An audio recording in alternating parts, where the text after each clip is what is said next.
Bismillahirrahmanirrahim. Assalamualaikum warahmatullahi wabarakatuh.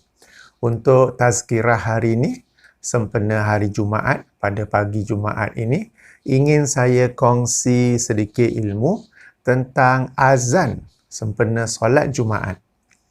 Sama-sama kita ketahui bahawa pada zaman Rasulullah sallallahu alaihi wasallam dan juga pada zaman Abu Bakar, pada zaman Umar radhiyallahu anhum, azan hanyalah sekali.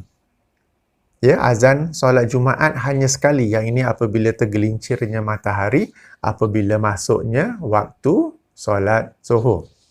Akan tetapi pada zaman Uthman, beliau telah menambah azan satu lagi tambah. Jadi total ada 3. Maknanya pada zaman Rasulullah, Abu Bakar, Umar, azan kemudian qamat. Pada zaman Uthman, beliau tambah azan, qamat. Jadi ada 3. Jadi sekarang timbul persoalan, kenapa Uthman menambah azan? Itu yang pertama. Yang keduanya, nampak seolah-olah Uthman ni menambah satu perkara yang baru dalam agama. Maka jika Uthman pun boleh tambah, sebahagian agamawan yang mencintai bid'ah, mereka berkata, oh kita pun boleh tambah-tambah amalan agama, amalan ibadah dalam agama. Betul ke hujah tu? Dan yang ketiga, kita akan menganalisa pula azan solat Jumaat di Malaysia. Apakah ia sama seperti azan yang dilakukan oleh Uthman Ibn Affan pada zaman pemerintahannya? Sekarang pun azan ada pada azan masuknya waktu solat. Kemudian ada azan lagi bila imam sedang duduk atas mimbar. Kemudian azan ketiga yang ini qamat. Iqamat itu dalam hadis-hadis biasa juga disebut sebagai azan. Sebagai contoh, Rasulullah sallallahu alaihi wasallam pernah berpesan bahawa antara 2 azan itu dimakbulkan doa. Maknanya apa? Antara azan dan juga iqamat. Maka iqamat juga dalam hadis-hadis biasa disebut sebagai azan. Ya. Okey, pertama sekali sebelum nak cerita-cerita, mari kita baca hadis tentang penambahan azan pada zaman Uthman Ibn Affan. Hadis ini riwayat Imam Bukhari dalam kitab sahihnya daripada As-Sa'ib bin Yazid radhiyallahu anhu. Beliau menerangkan, innal azana yaumal juma'ati, sesungguhnya azan pada hari Jumaat, kana awwaluhu hina yajlisul imamu. Pada mulanya adalah pada mula-mula imam duduk di mimbar. Awwaluhu hina yajlisu imama. Pada mula-mula imam duduk. Duduk mana? Yaumal jumu'ati ala minbari fi ahdi Rasulullah sallallahu alaihi wasallam. Yakni duduk pada hari Jumaat di atas mimbar. Di mimbar kita tahu ada kerusi di situ di mana khatib duduk. Jadi saya menerangkan pada zaman Rasulullah sallallahu alaihi wasallam, azan Jumaat itu adalah apabila imam keluar, yakni Rasulullah sallallahu alaihi wasallam keluar dari rumahnya, rumah baginda di tepi masjid saja, duduk di mimbar. Duduk di mimbar barulah azan. Okey. Fi ahdi Rasulullah sallallahu alaihi wasallam wa Abi Bakar wa Umar radhiyallahu anhumah. Demikian juga pada zaman Abu Bakar dan pada zaman Umar radhiyallahu anhumah. Perhatikan di sini ya. Maknanya apabila tergelincirnya saja matahari menandakan masuknya waktu zuhur, masuknya waktu solat Jumaat, Rasulullah sallallahu alaihi wasallam, Abu Bakar, Uthman pada zaman pemerintahan mereka keluar, datang ke masjid, duduk di mimbar, kemudian azan. Ya, bila dah habis azan tu, walaupun tak ada dalam riwayat ini, mereka terus berkhutbah. Tidak diberikan masa untuk solat sunat qabliyah Jumaat. Sebab itu, kalau kita mengkaji tentang amalan solat sunat qabliyah Jumaat, sebenarnya tidak ada. Sesiapa yang sampai awal ke masjid, dia solat sunat tahiyatul masjid. Lepas tu sudah azan, tidak ada qabliyah Jumaat. Ya, tidak ada. Kalau hari-hari biasa kita pergi sembahyang Zuhur, ada qabliyah Zuhur. Tapi untuk solat Jumaat, tidak ada qabliyah Jumaat. Ya, perkara ini dalam buku saya ataupun ilmuwan-ilmuwan yang lain telah juga menerangkannya. Ya, dan di sini satu bukti bahawa apabila imam keluar, duduk di mimbar, terus saja azan. Dan bila bangun terus berkhutbah. Tidak ada masa yang diberikan untuk solat sunat qabliyah Jumaat. Okey, jadi ini. Kemudian apa lagi yang dilanjutkan diterangkan oleh As-Sa'id bin Yazid? Falamma kana fi khilafati Utsman ibn Affan radhiyallahu anhu. Maka tak kala pada zaman pemerintahan, pada zaman khilafah Utsman ibn Affan radhiyallahu anhu, wa kasuru, orang ramai sudah menjadi ramai, orang ramai sudah menjadi banyak. Okey? Amara Utsmanu yaumal jum'ati bil azani salasi. Maka Umar memerintahkan azan yang ketiga. Pada zaman Rasulullah 2 azan. Satu apabila masuk waktu, kemudian khutbah di tengah-tengah, kedua iqamat untuk solat Jumaat. Tapi pada zaman Utsman beliau menambah azan yang ketiga. Azan ketiga tu duduknya di mana? Duduknya lebih awal. Lebih awal. Okey. Fa'uzina bihi ala Zawra. Maka diazankan di atas Az-Zawra. Zawra ni di pasar Madinah di salah satu penjuru. Ada juga yang berkata di salah satu menara di pasar Madinah. Fasabatal amru ala zalik. Maka demikianlah ditetapkan urusan tu sehinggalah sekarang ini. Ya, apa yang dilakukan oleh Utsman ialah pada zaman beliau orang ramai sudah begitu ramai di Madinah, dan mereka pada zaman itu tidak ada jam, tidak ada smartphone untuk memberitahu masuknya waktu solat ataupun menghampiri waktu solat. Maka bagi menangani cabaran ini, Utsman memerintahkan satu lagi azan yang dilaungkan pun di pasar Madinah supaya orang boleh tutup urus niaga, balik rumah, siap-siap mandi wangi-wangi, pakai wangian dan datang ke masjid. Perhatikan dia sangat penting, azan yang diperintahkan oleh Utsman letaknya waktunya sebelum masuk waktu zuhur, sebelum tergelincirnya matahari. Sebab kalau sudah tergelincir, defeat the purpose, tak perlu sebab memang sudah ada azan zuhur yang asal itu. Yang diperintahkan oleh Utsman ialah sebelum itu. Tidak diterangkan berapa minit, masa itu pun tidak ada jam. So mungkin 15 minit, mungkin 30 minit sebelum masuknya waktu zuhur. Supaya orang ramai dapat tutup urusan, balik rumah, bersiap sedia, wangi-wangi, pakai yang indah untuk datang ke masjid. Ini yang diperintahkan oleh Utsman. Jadi di sini timbul persoalan. Pandai-pandai pula Utsman memerintahkan azan yang ketiga. Adakah dia berbuat bid'ah? Kalau dia buat bid'ah, kita pun boleh buat bid'ah. Itu hujah sebahagian orang. Ya, sebenarnya apabila kita membaca para sahabat selepas kewafatan Rasulullah sallallahu alaihi wasallam melakukan sesuatu ibadah, melakukan sesuatu perkara seperti contohnya yang ini. Walaupun mereka tidak menyandarkannya kepada Rasulullah sallallahu alaihi wasallam, sebenarnya ia ada asal usul daripada zaman Rasulullah sallallahu alaihi wasallam. Cuma orang tak tanya, mereka taklah bagi tahu. Ya, sebab hadis yang ini ataupun ada beberapa contoh-contoh yang lain, kalau kita baca secara zahirnya, kelihatan seolah-olah mereka ini, para sahabat, mereka membuat ibadah yang tersendiri. Maka atas kefahaman yang zahir ini, kefahaman yang sekadar face value ini, sebahagian agamawan yang mencintai bid'ah, mereka berkata, tengok, para sahabat pun boleh buat bid'ah. Maka sebenarnya kita pun boleh buat bid'ah dalam hal ibadah. Ya, padahal apabila para sahabat itu melakukan sesuatu ibadah, meskipun mereka tidak menyandarkannya kepada Rasulullah sallallahu alaihi wasallam, ia sebenarnya ada asal usulnya daripada Rasulullah sallallahu alaihi wasallam. Ya, sebagai contoh, apabila Utsman tambah azan, adakah ianya sesuatu yang totally new, betul-betul baru, atau ada asal usulnya pada zaman Rasulullah? Ya, sebenarnya azan ini yang kita tahu menandakan masuknya waktu solat.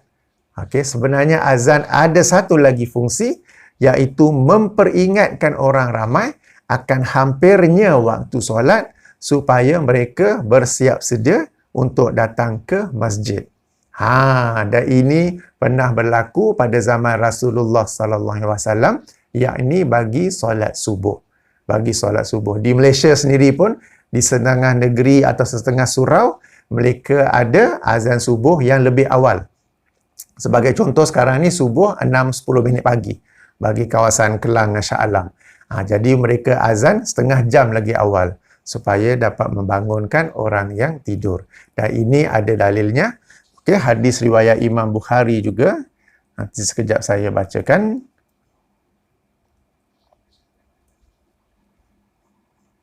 Okey, di mana Rasulullah sallallahu alaihi wasallam bersabda,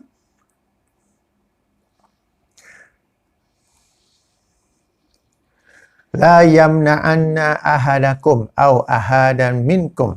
Janganlah salah seorang daripada kalian ataupun seseorang daripada kalian terhalang azanu Bilalin min sahurihi, daripada azan Bilal daripada makan sahur. Okey.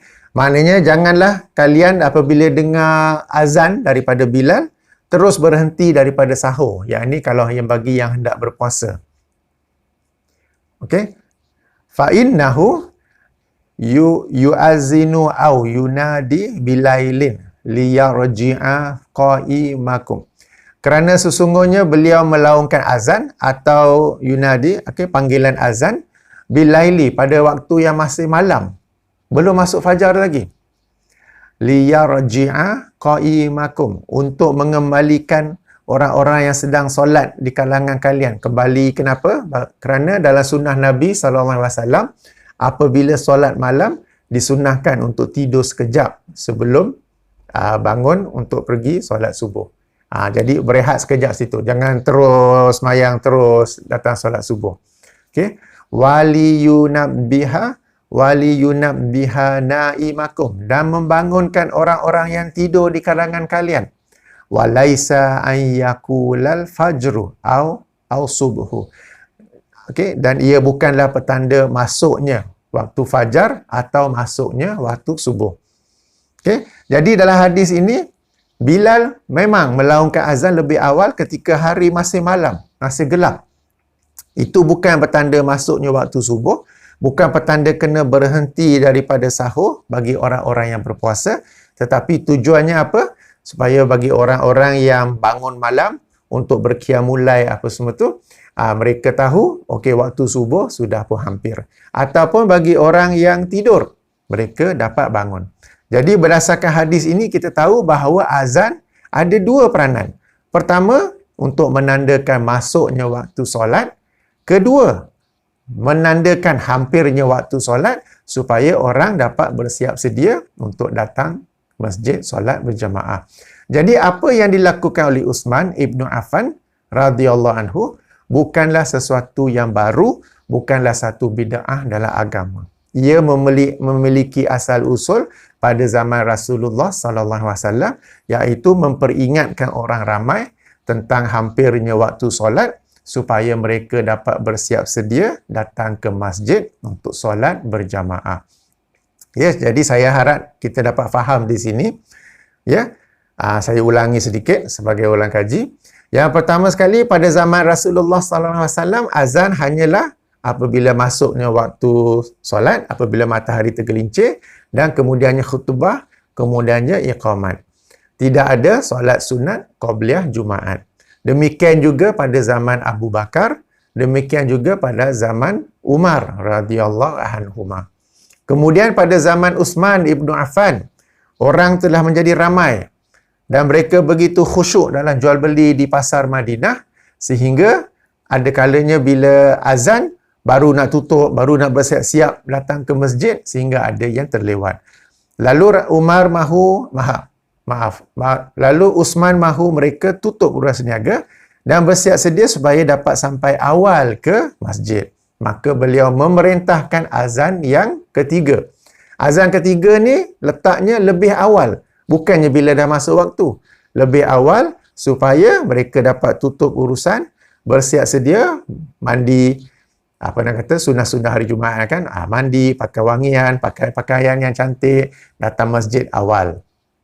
Ya, itu yang dilakukan oleh Uthman Ibn Affan. Dan ini bukanlah sesuatu yang baru dalam agama, kerana azan itu sendiri ada peranan yang kedua. Peranan pertama menandakan masuknya waktu solat. Peranan kedua ialah mengingatkan orang ramai akan hampirnya waktu solat. Jika untuk solat subuh, boleh azan lebih awal untuk membangunkan orang yang tidur, atau untuk memberitahu orang yang sedang qiyamul-lail bahawa waktu subuh sudah hampir. Demikian juga untuk solat Jumaat, boleh azan lagi awal seperti mana yang dilakukan oleh Uthman, supaya mereka menutup urusan dan bersiap sedia datang solat Jumaat. Jadi ini asal usul di sebalik azan 2 kali pada hari Jumaat, dan tujuan ataupun objektif di sebaliknya. Okey, baik. Sekarang kita masuk poin kedua pula. Bagaimana pula dengan azan 2 kali yang dilakukan di Malaysia sekarang ini?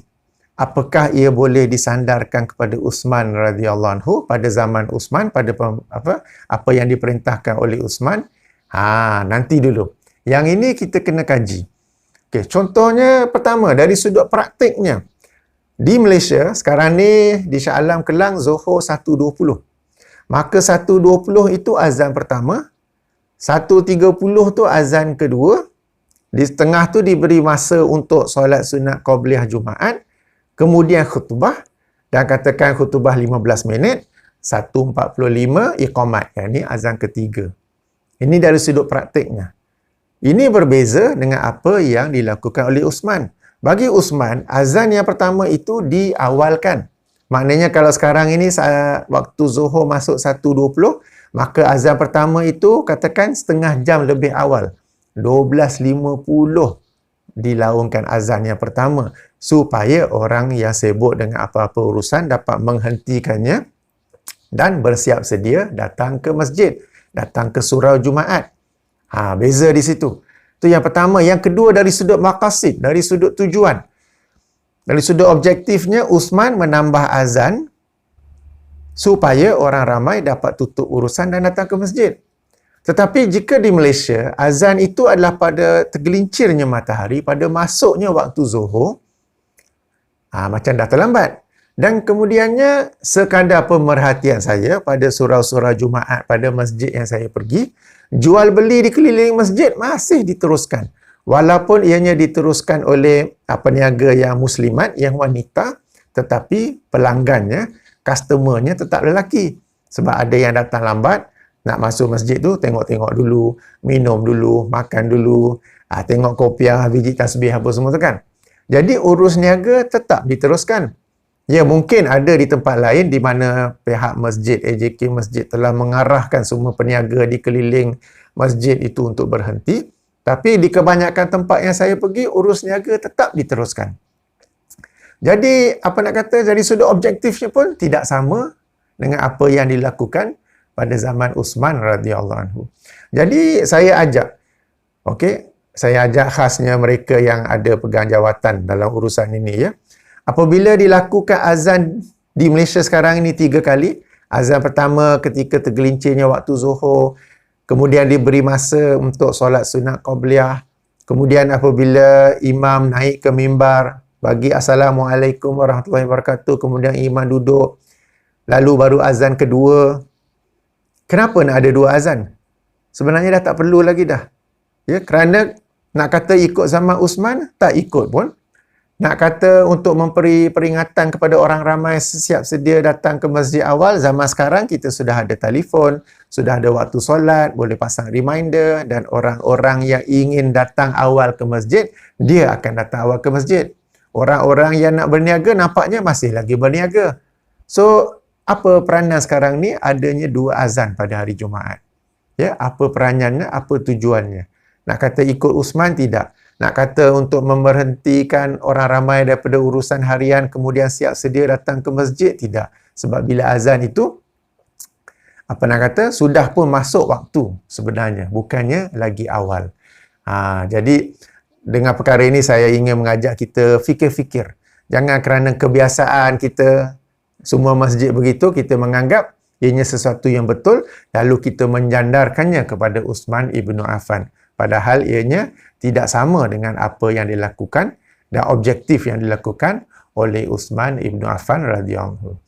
Jadi itu sekadar tazkirah saya pada pagi Jumaat ini tentang azan 2 kali pada hari Jumaat. Kalau mahukan maklumat lanjut perkara ini, saya ringkaskan daripada buku saya 90 pelajaran tentang bid'ah. Dalam ini saya ada jelaskan dengan lebih mendalam tentang perkara ini. Jadi terima kasih saya ucapkan dan kita tutup dengan tasbih kifarah. Subhanakallahumma wa bihamdika asyhadu an la ilaha illa anta astaghfiruka wa atubu ilaik.